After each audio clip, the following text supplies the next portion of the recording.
सभी 12वीं आर्ट और 12वीं साइंस सीडी सभी छात्रों को नमस्ते। हम एक नया पाठ शुरू किया था इसके पहले और उसका कुछ हिस्सा आज बाकी है।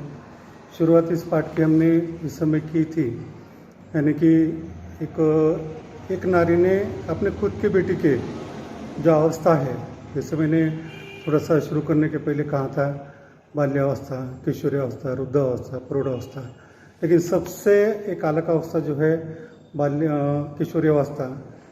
इन किशोरावस्था में चाहे लड़की हो लड़का हो, इसका मन ये कैसा रहता है, चंचल रहता है।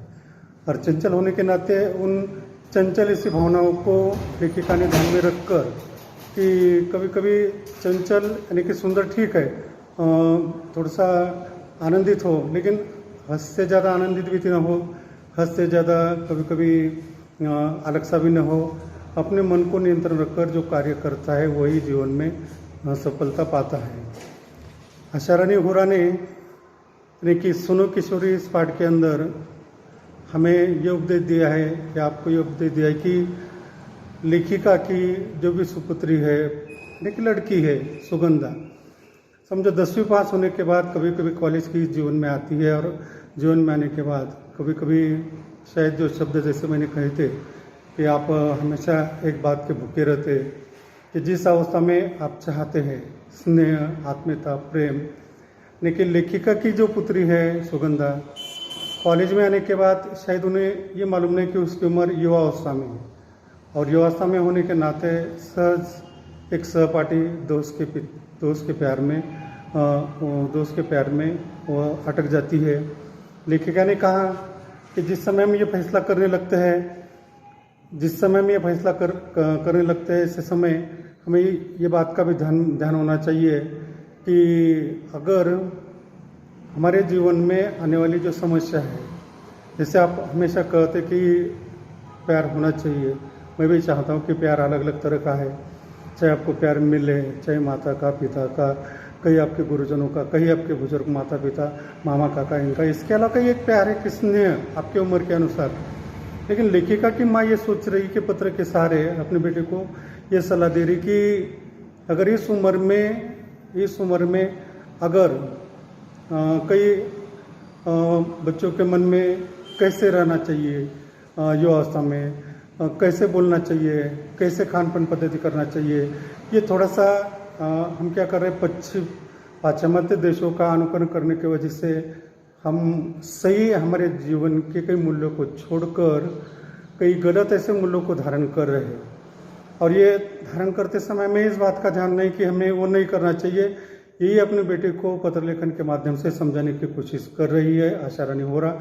इस पाठ का कुछ हिस्सा, इसके पहले कुछ दिन मैंने आपको आधा लिया था, आज बचा हुआ जो पाठ है उन बच्चों इस पाठ को आज पूरा करने की कोशिश हम कर रहे हैं। पेज नंबर 42 पर चल रहे थे हम। मुझे लगता है कि पत्र का यह अंश आज तुम्हारे लिए कुछ भारी हो गया। बेहतर है अपनी संस्कृति और परंपरा को ठीक से समझाने के लिए फुर्सत के समय इससे संबंधित साहित्य पढ़ना, इसलिए कि ये बुनियादी जानकारी हर भारतीय लड़की के लिए जरूरी है, जिससे वो अपनी धरती, अपनी जड़ों को अच्छी तरह पहचान सके। मतलब लेखिका की माँ पत्र लेखन के माध्यम से अपने बेटे को समझा रही है। ये समझाने की कोशिश कर रही है कि जैसे एक पेड़ है, इस पेड़ के जो टहनियाँ हैं, पत्ते हैं, ये सभी के सभी कौन सह लेता है। जैसे जिस पेड़ की जड़ें, मराठी में आपको मालूम होगा जैसे मूल कहते हैं, लेकिन मैं हिंदी में कह रहा हूँ, उसकी जड़ें क्या करते हैं, पूरे उस पेड़ का भार सह लेते हैं। लेखिका को समझा देने का कि भारतीय नारी की लड़के या लड़कियाँ, इनको भी ये समझ में आना चाहिए कि पूरा जीवन क्या है, केवल हंसना ही जीवन नहीं, प्यार ही जीवन नहीं है, बहुत बातों का नाम जीवन है। और ये बच्चों को अच्छी तरह से समझ में आना चाहिए कि जैसे आज सभी करो लेकिन जीवन सफल बनो। क्या करो? सभी करो लेकिन जीवन सफल बनो। इसका अर्थ क्या होता है? हंसो, खेलो, कूदो, लेकिन संस्कारित बनो। उसके बाद में जीवन में कहते कि जीवन पूरा कैसे होता है?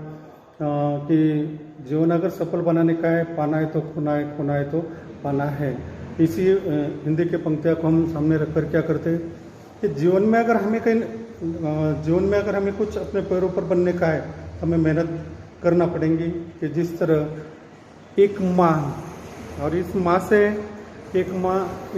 हम क्या करते हैं, समझो छोटे बच्चे से बड़े होते हैं, बड़े होने के बाद हमें आचार विचार रहन सहन संस्कारित, और माँ जैसे सुसंस्कारित रहती है उसे अपने लड़के और लड़कियों को, अक्सर तौर पर लड़कियों को सिखाती है कि कहीं उसका पैर कहीं गलत न गिरे। ऐसी उसकी धारणा इस पाठ के माध्यम से उन्होंने व्यक्त करने की कोशिश की है। या तुम्हारी शैली रचना के संदर्भ में यह प्रसंग इसलिए कि वही सीमा रेखा को समझ नहीं पा रही। एक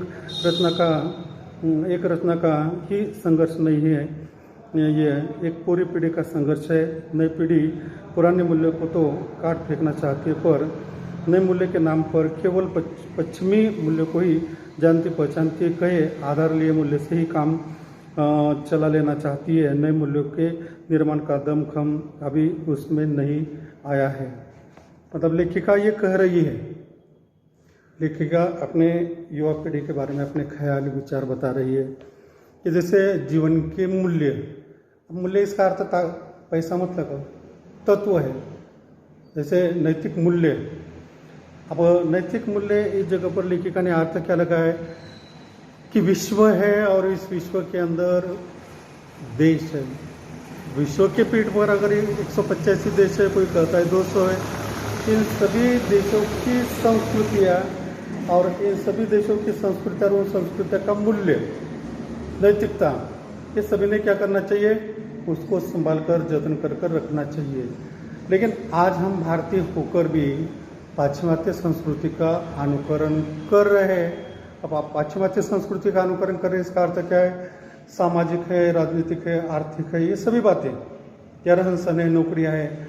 लेकिन पाश्चिमात्य देशों के अंदर जो नारी नौकरी करती है वही नारी का अगर हम अनुकरण करेंगे तो भारत की संस्कृति के लिए उतना शोभा नहीं देगा। अगर समझो सभी नारियाँ ने कहने के बजाय समझो सभी माता ने अपने बच्चों को अगर अपने देश से संस्कार सिखाए तो कभी कभी संस्कार के अंदर शायद उसकी अवस्था, उसका जीवन, उसका सभी सफलता प्राप्त हो सकती है। लेकिन कभी कभी युवा पीढ़ी अपने माँ और पिताजी का मानती नहीं। लेखिका को ये कहने का पत्र के माध्यम से कि शायद अगर माँ का नहीं माना तो कई चाची का, कई चाचे का, कई अपनी सहेलिया का, लेकिन एक नैतिकता समाज के अंदर उन्हें निर्माण करना चाहिए, ऐसे लेखिका का कहना है। सुनो, मतलब लेखिका कह रही है लड़की को अपने, सुनो, नए मूल्यों का निर्माण करना है तो नए ज्ञान विज्ञान को पहले अपनी धरती पर टिकना होगा। अब नया स्थान यानी कि जैसे नया स्थान यानी कि अपने जीवन में सफलता प्राप्त करना, उसे एक स्थान कहेंगे। लेकिन स्थान निर्माण करते समय आदमी को क्या करना पड़ता है कि जीवन में मेहनत करना पड़ती है, जीवन में कठिनाई का सामना करना पड़ता है। और कभी कभी ये ध्यान में रखना चाहिए कि भूतकाल में निकाले हुए दिन कभी कभी वर्तमान काल में नहीं भूलना चाहिए। यही नैतिकता का एक आधार है। अपने सामर्थ्य और अपनी सीमाओं में से ही उसकी पगडंडी काटनी होंगी। ये पगडंडी काटने का साहस नहीं पहले ज़रूरी है। ये चौड़ी राह उसी में से खुलती दिखाई देंगी। यानी कि लेखिका का कहना यह है कि हम युवावस्था में आ गए, इसका अर्थ बड़े हो गए, ऐसा नहीं है। जीवन के रास्ते कितने हैं, जीवन के जो पगडंडी, इसका अर्थ रास्ता। जीवन के रास्ते ढेर सारे हैं, लेकिन उस ढेर सारे रास्ते में से हमें एक रास्ता चुनने का है कि जो हमारे जीवन में सफलता प्राप्त करे। तुम अपनी सहेली रचना को ये समझाने की क्रांति की बड़ी बड़ी बातें करना आसान है, कोई छोटी सी क्रांति भी कर दिखाना कठिन है। और एक ही झटके में यूं ही टूट हार कर बैठ जाना तो निहायत मूर्खता है। फिर अभी तो वो प्रथम वर्ष के प्रवर्तन में ही है, अभी से उससे ऐसा कोई कदम नहीं उठाना चाहिए। जरूर हो तो सोच समझ कर वे अपनी दोस्ती को आगे बढ़ा सकते हैं। मतलब आशा रानी होरा ने अपने बेटे को ये सलाह दी, जैसे क्रांति, ये शब्द दो है। क्रांति, इसका अर्थ है बलिदान। मतलब कभी कभी समाज में क्रांति कब पैदा होती है ये तो मतलब अत्याचारी की तरफ से अत्याचार अगर होते रहे और अत्याचार सहने वाला अगर अत्याचार सहता रहा तो अत्याचार सहने वाले की हद जिस समय समाप्त होती है ऐसे समय समाज के अंदर क्रांति पैदा होती है। लेकिन यह अर्थ है ऐतिहासिक, यह अर्थ हुआ बलिदान का। क्या बलिदान कवित्री ने यहाँ पर क्रांति शब्द के अंदर अर्थ क्या लिया है? तुम अच्छा कार्य करने के बाद तुम्हारा अच्छा कार्य करने के बाद तुम तुम्हारे जीवन की एक नाव उज्ज्वल करो, ये क्रांति। और ये क्रांति जब तक तुम्हारा मकसद पूरा नहीं होता तब तक तुम्हें कार्य करना पड़ता है। लेकिन कभी कभी युवावस्था में बार बार कह रहा हूँ दोस्तों कि बार बार ये पाठ इस तरह का है कि युवावस्था में ऐसा होता है कि पढ़ाई तुम 12वीं की कर रहे हो लेकिन तुम्हारे स्वप्न कुछ और है। हवा में उड़कर स्वप्न देखना ये मूर्खता है। धरती पर पैर रखकर अगर तुम स्वप्न देखते होंगे परिस्थिति के जैसे तो इसमें सफलता पा सकती है। और लेखिका ने अपने बेटी जो सुगंधा है, इस सुगंधा की थोड़ी सी सलाह दी कि अगर उन्होंने 12वीं पास की फर्स्ट ईयर में चली गई, इसका अर्थ बहुत ही बड़ी हो गई है नहीं है, तो उन्होंने अपने जीवन की स्टेप को बिल्कुल छोड़ना नहीं चाहिए। कॉलेज जीवन की पूरी अवधि में वे निकट मित्रों की तरह रहकर एक दूसरे को देखे जाने जांचे परखे, एक दूसरे की राह का रोड़ा नहीं, प्रेरणा और ताकत बनकर परस्पर विकास में सहभागी बने। फिर अपनी पढ़ाई की समाप्ति पर भी यदि वे एक दूसरे के साथ पूर्ववत लगाव महसूस करें, उन्हें लगे कि निकट रहकर सामने आई कमियां गलतियां ने भी उनके दोस्तों में कोई दरार नहीं डाली है, तो वे एक दूसरे को उनकी समस्त खूबियों कमियों के साथ स्वीकार कर अपना ले। उस स्थिति में की गई ये कथित क्रांति न कठिन होंगी न सफल। मतलब लेखिका ने इस जगह पर एक बात बताने की कोशिश की है कि दोस्ती, लेखिका ने ये बताने की कोशिश की कि जैसे दोस्ती, चाहे वो दोस्ती केवल दो मित्रों की होती है ऐसा नहीं, कभी कभी एक लड़का और एक लड़की की भी दोस्ती होती है। लेकिन ये दोस्ती का रिश्ता निभाते समय दोनों के विचार, दोनों के आचार, दोनों के ख्याल एक दूसरे के साथ मिलते जुलते हैं क्या, एक दूसरे की तरफ से कुछ लेने देने को आता है क्या, मतलब विचारों के माध्यम से। कि जैसे पढ़ाई में जैसे ये प्रथम वर्षों को, लड़का ही प्रथम वर्षों को अनजान में केवल प्यार ही होना चाहिए ऐसे नहीं है, सभी बातों की देवान घेवान उसमें अगर हो गई तो दोनों की भी जिंदगी संवार सकती है। ऐसे आशा रानी हुर्रा का कहना है। मेरी राय में रचना को और उसके दोस्तों को तब तक धैर्य से प्रतीक्षा करनी चाहिए कि इस बीच में कि पूरे जतन के साथ एक दूसरे के लिए स्वयं को तैयार करें। बिना तैयारी के जल्दबाजी में पढ़ाई के बीच शादी का निर्णय लेना केवल बेवकूफ़ी ही कही जा सकती है, क्रांति नहीं। ऐसी कथित क्रांति का सफल होना निश्चित ही समझना चाहिए। इतने जल्दबाजी में तो किसी छोटे से काम के लिए उठाया कोई छोटा कदम भी शायद ही सफल हो। ये तो जिंदगी का आम फैसला है। हर व्यक्ति को जीवन में आने के बाद, देखो, हर व्यक्ति को जीवन में आने के बाद फैसले करना पड़ते हैं, लेकिन फैसला इसका अर्थ सोच समझकर किया फैसला जीवन अच्छा बनाता है। लेकिन जल्दबाजी में किया फैसला कभी कभी क्या हो सकता है, परेशानी में डालता है। अब तुम इस युग के युवा पीढ़ी के लड़कियां हो, लड़के हो, तो लेखिका को ये कहने का है कि जल्दबाजी 12 में चाहे जल्दी शादी का फैसला किया, नई नौकरी लग गई, खेतों में काम करना पड़ेगा, फंस सकते हैं, दोनों की जिंदगी बर्बाद हो सकती है। ऐसे समय दोनों भी सुंदर पढ़ाई करो, अच्छी परीक्षा दे दो, उस परीक्षा में सफल हो जाओ। कभी लड़का सफल हो जाएगा, कभी लड़की हो जाएंगी, लेकिन दोनों का जीवन भी उज्जवल बन सकता है। लेकिन लोग क्या करते हैं या युवा पीढ़ी क्या करती है, अच्छे संस्कार अगर बताएं तो अच्छे संस्कार अगर बताएं तो अच्छे संस्कारों को क्या करते हैं, छोड़ देते हैं। और कभी कभी एक आधी बार वो गलत अर्थ लगाते थे, क्या सर तुम क्रिकेट लगाते, क्या ये बता देते।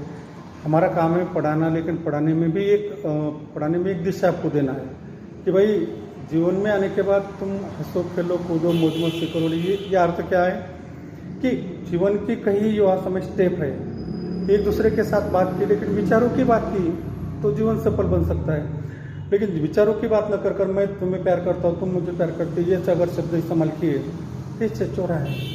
इनमें से क्या हो सकता है, मन पर गहरा आघात होकर अच्छा जो जीवन में स्टेप बनाने की है वो स्टेप हमारे जीवन की खत्म होती है। और लेखिका ने कहा कि निश्चित हर व्यक्ति के जीवन में क्या आता है, एक दिन आता है कि सांसारिक युग से मतलब सांसारिक युग में जाना ही पड़ता है, जैसे अकेले बैचलर है ये जीवन छोड़कर उसमें, लेकिन फैसले जरा सोच समझ कर करो।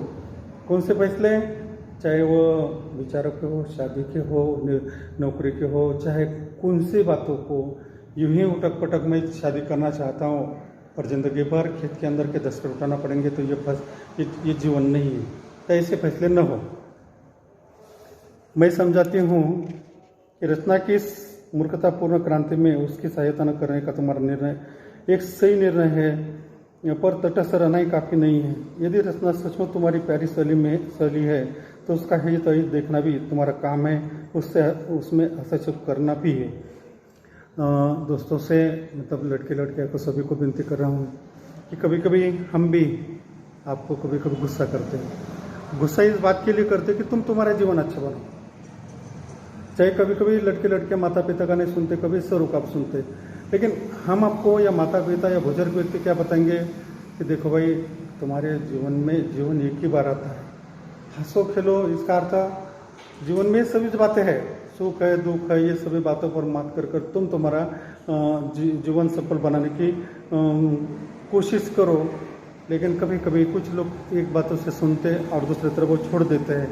कवित्री ये कहती है यदि रचना सचमुच तुम्हारी प्यारी शैली है तो उसका हित अहित देखना भी तुम्हारा काम है, उसमें हस्तक्षेप करना भी। और एक सलाह देने की हमें दोस्तों कि जीवन कब तुम बाल्यावस्था में रहते, कब किशोरावस्था में आते, कब वृद्धावस्था में प्रौढ़ावस्था में जाते, ये पता नहीं लगता। थोड़ा ध्यान रखो। इसलिए अवस्था के अनुसार अगर मैं एक सर होने के नाते अगर मेरी कोई गलती हुई तो मैं आपको पूछूंगा, मतलब अगर गलत कुछ पढ़ा रहा हूँ कुछ बता रहा हूँ तो पूछूंगा। वैसे तुम्हारा भी कुछ ना कहीं कोई छोटी बात नहीं है या उसे अपमान है ऐसा मत समझो। जीवन में आगे जाने के लिए अगर जीवन जीते समय अगर कई अच्छे विचारों के लोग, संस्कार के लोग अगर आपको मिले तो संस्कार के लोगों की तरफ से थोड़े से विचार ले लो। लेकिन विनती है कि गलत लोगों के संगत में या गलत लोगों के संस्कारों में मत जाओ। ऐसा भी कवित्री का मेरा आपको कहना है कि जैसे वो पत्र के माध्यम से कह रही है और मैं आपको पढ़ा रहा हूँ, इसलिए मैं भी आपको सलाह देता हूँ क्योंकि तुम आखिर हमारे कॉलेज के हो, हमारे बच्चे हो, इसलिए तुम भी तुम्हारा ये जीवन सफल बनाने की कोशिश करो कि अगर कोई अच्छा बताता है तो अवश्य लेना, गलत है छोड़ दो। पर रचना को इसके लिए दोष देने व उसकी भर्त्सना करने की बात नहीं बनेंगी, बिगड़ जरूर जा सकती है। हो सकता है कथित प्यार के जुनून में इसका उल्टा असर हो और वो तुम्हारी बात का बुरा मानकर तुमसे कन्नी काटने लगे, इसलिए संभाल कर बात करनी होंगे और सूझबूझ से बात संभाली होंगी। मतलब लेखिका की माँ, मतलब ध्यान में रखो दोस्तों, पाठ का नाम है सुनो किशोरी। मतलब आशा रानी हो रहा अपने खुद के बेटे को पत्र के माध्यम से ये उपदेश दे रही है। देते समय कभी कभी क्या होता है, जैसे मैंने अभी कहा कि बच्चे क्या करते, कभी कभी अपने माँ बाप की बात का गुस्सा मानते। ठीक है, हमारा गलत है, तुम तुम्हारे दोस्तों से, सली से, कहीं तुम्हारे चाचा चाची कहीं दूर के, उनके विचार ले लो, लेकिन कमियाँ मत मानो। हो सकता है कि अनजाने में कभी कभी माता पिता गुस्से से आपको कुछ कहते हैं, इसलिए कहते हैं तुम अगर गलत कर रहे होंगे तो।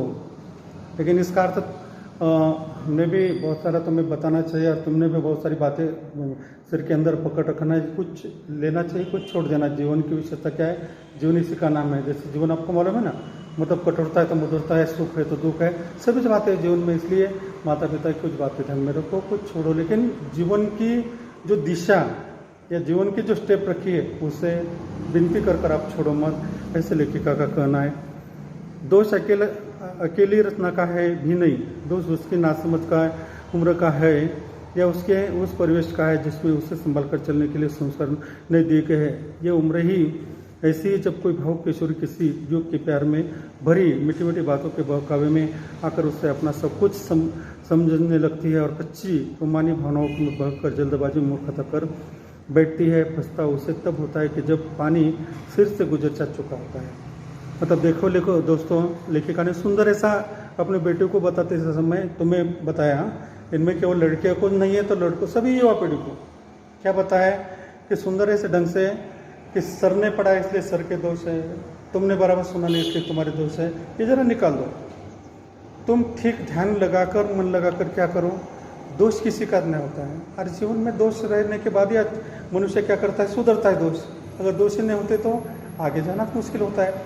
लेखिका ने युवा पीढ़ी को सलाह देते समय क्या हो सकता है कि एखादा व्यक्ति इस समय, आपको मालूम है ना, अपने हिंदी के अंदर कहते हैं समय निकल कर जाने के बाद फंसाने से क्या फायदा है। मतलब क्या अर्थ होता है, एक आधी जगह पर तुम निशाना पकड़ रहे लेकिन निशाना नहीं लग गया, तो बाद में वो आदमी दुश्मन नहीं मारा तुम्हें मारता है। फिर यही कहावत उन्होंने क्या कही है, कमान में से तीर निकल कर जाने के बाद फंसाने से क्या फायदा है। तो उसे कवित्री को तुम्हें सलाह देने की है, सलाह यह है कि भाई उम्र में तुम्हारी युवा है, निश्चित लड़के लड़के बात करो, दोस्त के साथ बात करो, वैचारों की करो, आचार विचारों करो, जीवन सुंदर बनाने की। लेकिन कहीं उम्र हो गई और नौकरी नहीं लग गई, और नौकरी न लगने के बाद कभी कभी आपको मालूम है जीवन में क्या होता है, लड़की की भी उम्र अगर ज़्यादा बड़ी हुई तो शादी कोई नहीं करता, लड़कों की भी ये हाल है। कभी हम फंस न जाए हमारे जीवन के स्टेप में। कौन से स्टेप, कि जैसे युवावस्था में आदमी को अपना खुद का कैरियर, आदमी को अपना खुद का कैरियर बनाते समय मनुष्य को, लड़के लड़कियों को अपने पास के अपने जीवन का सर्वांगीण विकास। अब सर्वांगीण विकास का इसका अर्थ क्या होता है, पढ़ाई के माध्यम से मनुष्य का सर्वांगीण विकास होता है, आचार विचारों के माध्यम से मनुष्य का सुंदर ऐसा सर्वांगीण विकास होता है। लेकिन कई बच्चों को, कई लड़के लड़का कोई बात है क्या चुनती है, लेकिन वक्त निकल कर जाने के बाद फंसाने से फायदा क्या है। एक बार अगर तुमने कम उम्र में शादी की, बच्चे हो गए, बच्चों को खाना पीना नहीं खिलाया, तो बाद में तुम दोस्तों के साथ किसी के सामने कहते यार शादी पहले झंझट में नहीं फंसना चाहिए, कभी कभी पहले कमाना चाहिए, बाद में ये करना चाहिए। इस अल्लड़ उम्र में अगर वह लड़की अपने परिवार के स्नेह संरक्षण से मुक्त आज़ादी के नाम पर वस्तुओं को जरूरत से ज़्यादा अहमियत देकर अंतर्मुखी हो गई तो उसके फिसलने की संभावना अधिक बढ़ जाती है। अपने में मैं अकेली पड़ गई लड़की जैसे ही किसी लड़के के संपर्क में आती है, उसे अपना हमदर्द समझ बैठती है और उसके भटकने की, उसके कदम भटकने की संभावना और भी बढ़ जाती है। लगता है अपने परिवार से कटी रचना के साथ ऐसी ही, यदि सचमुच ऐसा है तो तुम्हें और भी सावधानी से काम लेना होगा, अन्यथा उसे समझना मुश्किल होगा, उल्टे तुम्हारे दोस्ती में दरार आ सकती है। अब यहाँ पर कवित्री क्या बता रही है, मुझे दोस्तों से विनती करने की है कि जैसे ये तुम 10वीं से जैसे 11वीं में आते, थोड़ी सी उम्र अबोध रहती है, अलर्ट रहती है। अब जैसे 12वीं पास हो गए, इसका अर्थ तो तुम ग्रेजुएट हो गए, मतलब जैसे BA BSc BCom, ऐसा नहीं है। जैसे फर्स्ट ईयर में अगर आप पढ़ रहे हैं तो कभी कभी अपने जो भी चाहता है आपको उसके सभी बहकाव में मत आओ, क्योंकि आपको मालूम है कि मनुष्य क्या करता है, बहुत प्रतिशत झूठ बोलता है और कुछ प्रतिशत सच बोलता है। हम क्या करते हैं, सच कितना प्रतिशत ये ढूंढते नहीं, हम क्या करते हैं, सच कितना प्रतिशत ये ढूंढते नहीं, लेकिन गलत कितना है वो बहकाव में आकर हम क्या कहते हैं, वो कहता है मेरे पास 300 कर खेती है, तो मुझे लगता है मेरी हो जाएंगी। ये जो तुम्हारे बहकाव है, कवित्री ने कहा जरा इसे छोड़ो। मतलब अपने जो सहपाठी होने वाला है उसका सही कैरियर, उसका सही जीवन कैसा है, ये पहले देखो और उसके बाद में धीरे धीरे आहिस्ता आहिस्ता तुम उन बातों के तरफ आकर्षित हो जाओ। ऐसी आशा नहीं हो रहा उनके बेटे को, युवा पीढ़ी के लड़के लड़कियों को सुंदर सलाह दे रही है। एक अच्छी सहेली के नाते तुम उसकी पारिवारिक पृष्ठभूमि का अध्ययन करो। अब कभी कभी कहते हैं ना, संगति, अच्छे दोस्तों के साथ संगत रहो, मतलब उसके ख्याल भी लेने को आते हैं, अपने ख्याल भी बताने हो। लेकिन बहुत बार क्या होता है, हम दूसरे संगति में रहते हैं और फिर जीवन भाग जाता है। इसलिए सहेली दोस्त कैसे है ये भी देखना जरूरी है।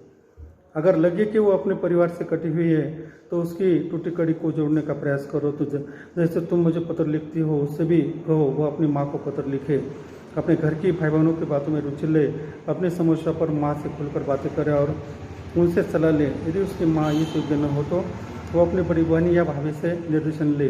ये भी संभव न हो तो अपनी किसी समझदार सहेली या रिश्तेदार को ही राजदार बना ले।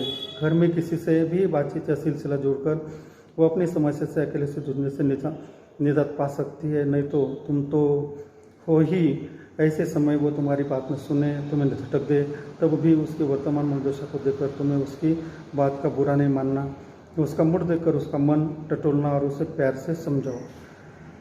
आशा रानी होरा इस पाठ की लेखिका क्या समझा रही है? युवा पीढ़ी को शायद जो अवस्था है किशोरावस्था, उस किशोरावस्था में बार बार सलाह दे रही है। उनका कहना है, माँ ने अगर अपने बेटे को खत में लिखा है कि देखिए बेटी, उम्र के साथ तुमने अच्छा रहना चाहिए, एक सलाह दी वाक्य के अनुसार, लेकिन माँ के खत का जवाब जल्दी लड़की देती नहीं। अगर ठीक है, माँ को क्या लगता है हमारे बच्चों ने खुलकर घर के अंदर रहना चाहिए, जो उसके मन के अंदर जो कठिनाई है, समस्या है, दुखी है, तो सभी बातें बताना चाहिए।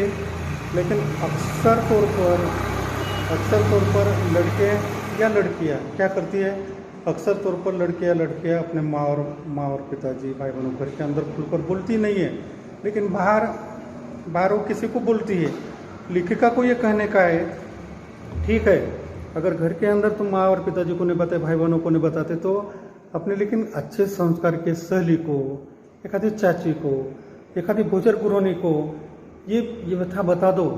कौन सी व्यथा बता दो कि अगर मैं BA फर्स्ट ईयर में पढ़ रही हूँ और मुझे किसी लड़की से प्यार है, तो इस प्यार से कोई बाधा आ सकती है क्या? वो क्या हल कर सकती है क्या? ये समस्या उनके सामने तुम रखो और उस समस्या को दूर करने की कोशिश करो। ऐसे आचरण हो रहा इस पाठ के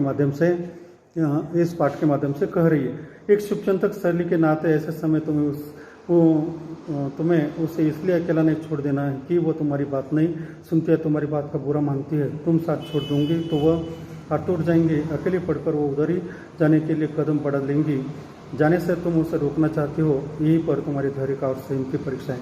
आशा रानी होरा ने युवा पीढ़ी को सलाह देते समय अपने बेटे का और उसका उदाहरण देते समय क्या कहा है कि हर बात जबान से आगे चले जाने के पहले सोच कर बोलना चाहिए। मतलब कैसे? हर बात जबान से चले जाने के बाद सोच कर बोलना चाहिए। इसका अर्थ उन्होंने किस ढंग से लगाया कि एक बार कभी कभी हम जीवन में उब गए, वो उब जाने के पहले तो कई स्टेप पकड़ो। अच्छे रहो, अच्छे खाओ, अच्छे बोलो, अच्छे संस्कार सुनो। मतलब जो हमारे जीवन के लिए अगर अच्छा कोई देता है तो मानो हम उस जीवन के कई स्टेप से दूर नहीं चले जाएंगे युवा पीढ़ी। ऐसे आशा रानी होरा इस पाठ्यक्रम के माध्यम से कह रही है।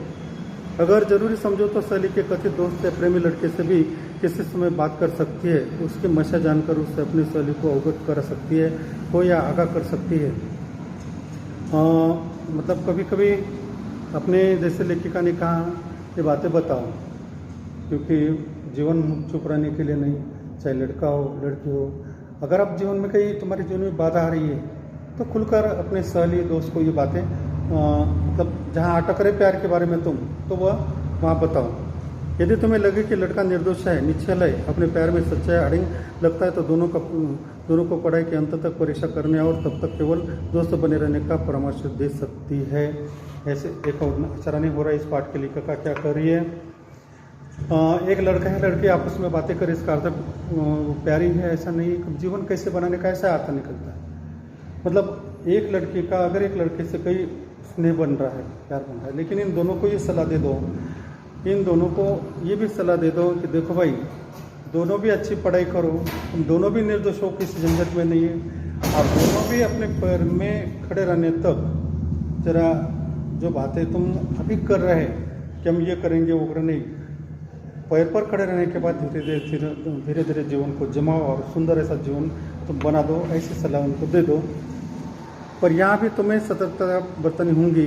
रचना को विश्वास में लेकर दोस्ती के दौरान उससे कोई गलत कदम न उठाने का वायदा लेना होगा, वरना दूसरों की आग बुझाते अपने हाथ जला लेना कोई अनहोनी या असंभव बात नहीं है। इसलिए मैंने कहा कि ये तुम्हारी सोच समझ की परीक्षा होंगी। और एक बात ये मत समझना कि सलाह केवल तुम बेटी को इसलिए दी जा रही, ये सलाह कोई कि माँ अपने पुत्रों को भी देंगी। ये बात है बेटा बेटी के लिए समान रूप से लागू होती है। मैं इसके परिणाम की प्रतीक्षा करूंगी। अगले पत्र में जानकारी देना या दूंगी न।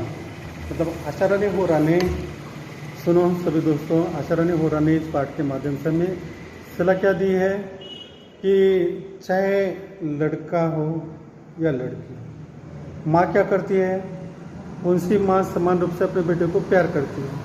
लेकिन समान रूप से प्यार करने के बाद भी बच्चे क्या करते कि अपने माँ को अपना सुख या दुख, लड़कियां कभी सुख दुख नहीं बताती है। तो उनका ये कहना है कि लड़कों या लड़कियां ने अपना सुख दुख अपने माँ बाप को बताना चाहिए। मतलब कौन सा बताना चाहिए? अगर एक लड़की एक लड़के को चाहती है तो माँ के पास ये बताना चाहिए कि माँ, ये लड़का मुझे अच्छा लगता है। तो माँ उस पर यही बातें बताएंगी। क्या बताएंगी? देख बेटा, पहले पढ़ाई करो, पढ़ाई करने के साथ साथ धीरे धीरे तुम्हारा शिक्षण जब पूरा हो जाएगा और जब भी तुम तुम्हारे पैर पर खड़े रहने के लिए तैयार है दोनों, तो कौन सी माँ या कौन से पिताजी या कौन सा भी एक सुसंस्कृत व्यक्ति क्या बताएगा? जोड़ा अच्छा है, इनकी शादी होने दो, इनका जीवन उज्जवल होने दो, ये सलाह देंगी। लेकिन ये बातें न कर कर अगर तुम केवल उलट पुलट की बातें करेंगे तो जीवन दोनों का भी बढ़ जाएगा। और इसलिए आशा रानी होरानी इस पाठ के माध्यम से युवा लड़के और लड़कियां को सलाह दी कि बाबा, फैसले जीवन बनाते समय कई बातें ध्यान में रखकर तुम जीवन में आगे चले जाओ, तुम्हारा सुंदर ऐसा जीवन उज्जवल बनाओ और अपने जीवन में कामयाब हो जाओ। ये सलाह देते समय यहाँ पर सुनो किशोरी, ये जो पाठ है आशा रानी होरानी ने लिखा है, ये पाठ यहाँ पर मैंने पढ़कर थोड़ी सी जानकारी देकर यहाँ पर समाप्त होता है। और सभी बच्चों को ये कहता हूँ कि हम भी किताब देखकर या बोलते हैं, कई छोटी मोटी अगर एक आधी गलतियाँ होती है तो गलतियाँ कभी कभी समझकर आप ले लो, क्योंकि समझना एक समझ है। मेरी आवाज़ अगर जल्दबाजी में है, एक आता शब्द समझ में है, तो यहाँ पर एक शब्दों का कभी कभी प्रश्न नहीं आता, वो सारांश है। वहाँ पर सजाल कई कारण बताने के ऐसे प्रश्न तुम्हारे रहेंगे, तो आप समझ कर ले लो और आपने ध्यान से सुने। उसके लिए सभी साइंस के आर्ट के बच्चों का मैं धन्यवाद मानता हूँ। यहाँ पर मैं ये समाप्त